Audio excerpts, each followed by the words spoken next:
بیٹھ گئے, اپنا پیریڈ لیا, دوسرے پیریڈ میں گئے, اسی مشورے کے مطابق, اسی پلان کے مطابق 3-4 لڑکے کھڑے ہو گئے. انہوں نے کہا سر جی آج تو آپ کی آنکھیں پیلی ہیں, آج تو آپ کا چہرہ زرد نظر آ رہا ہے, آپ کو ہوا کیا؟ سر آپ بیمار نظر آ رہے ہیں. تھوڑا پریشان ہوئے ٹیچر.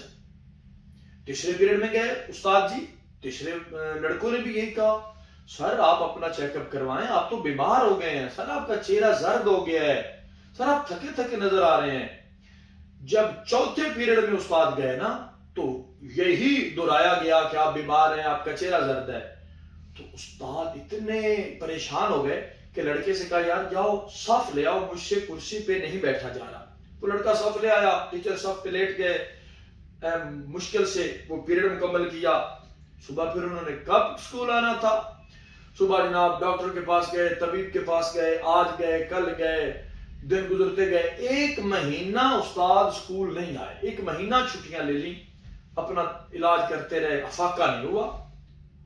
حقیقتاً بیمار ہو گئے, حقیقتاً چہرہ زرد ہو گیا, آنکھیں نکل آئیں, کمزور ہو گئے, نحیف ہو گئے, چلا نہ جائے ان سے.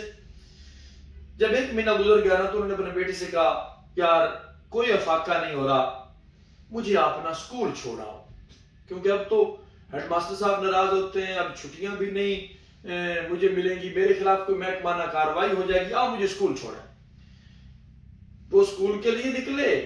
لڑکوں نے آپس میں کہا ہم نے کیا کر دیا. جب ٹیچر کو اسکول دیکھا نا تو جلدی سے سبھی کلاسوں میں جا کے نا انہوں نے اپنا جو پروگرام نیا پلان تھا نا وہ ترتیب دے دیا. استاد جب پہلے پیریڈ میں آئے تو وہ 3-4 لڑکے سامنے آئے. انہوں نے کہا سر کیا بات ہے, آج تو آپ بالکل ٹھیک نظر آ رہے ہیں, آج تو آپ کا چہرہ بڑا خوبصورت نظر آ رہا ہے. تھوڑا سا تبسم استاد کے ہونٹوں پہ ظاہر ہوا, لیکن وہ لیٹ کے صف پہ انہوں نے پیریڈ لیا. دوسرے پیریڈ میں گئے, پھر لڑکے جو اس کلاس کے تھے انہوں نے کہا سر کیا بات ہے, آج تو چہرے سے لالیاں ٹپک رہی ہیں, آج تو آپ کا چہرہ سرخ نظر آ رہا ہے, آنکھیں بھی ماشاءاللہ چمک رہی ہیں.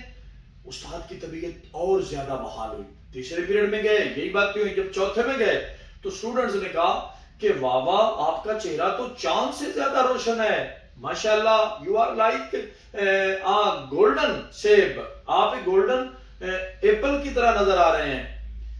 تو آپ تو بالکل تندرست ہو گئے, آپ تو بالکل ٹھیک ہو گئے.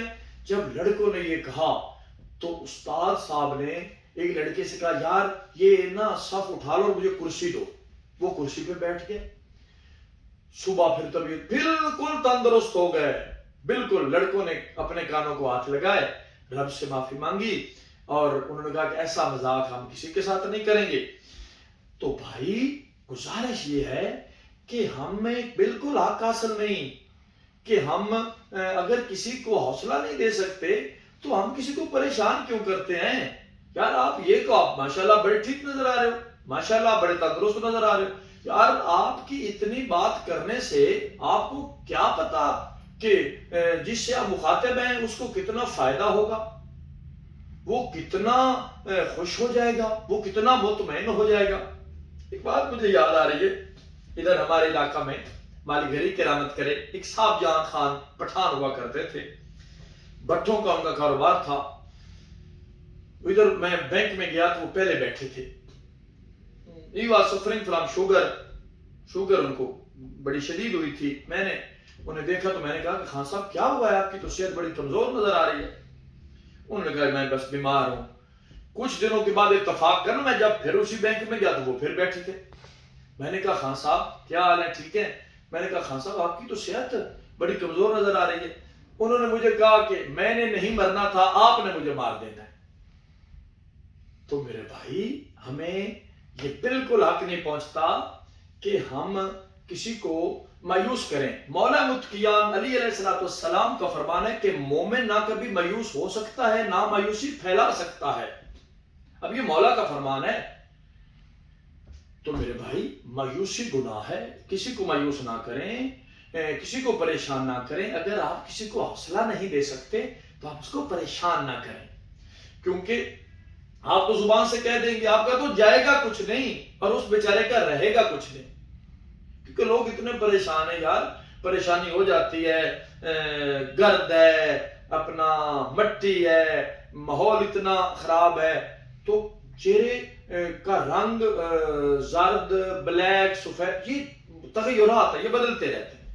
تو آپ خدارا کسی کو پریشان نہ کریں. آپ اگر کسی کو خوش نہیں نہ کر سکتے تو بھئی آپ کو کوئی حق حاصل نہیں کہ آپ کسی کو تکلیف دیں. تو آج کے شعر پہ میں آج کی گفتگو کو تمام کرتا ہوں. مطمئن تم ضرور ہوگے، دعاؤں کا بس اثاثہ دینا. مطمئن تم ضرور ہوگے، دعاؤں کا بس اثاثہ دینا. نہ کچھ کسی کو دے سکو تو خالی اس کو دلاسا دینا.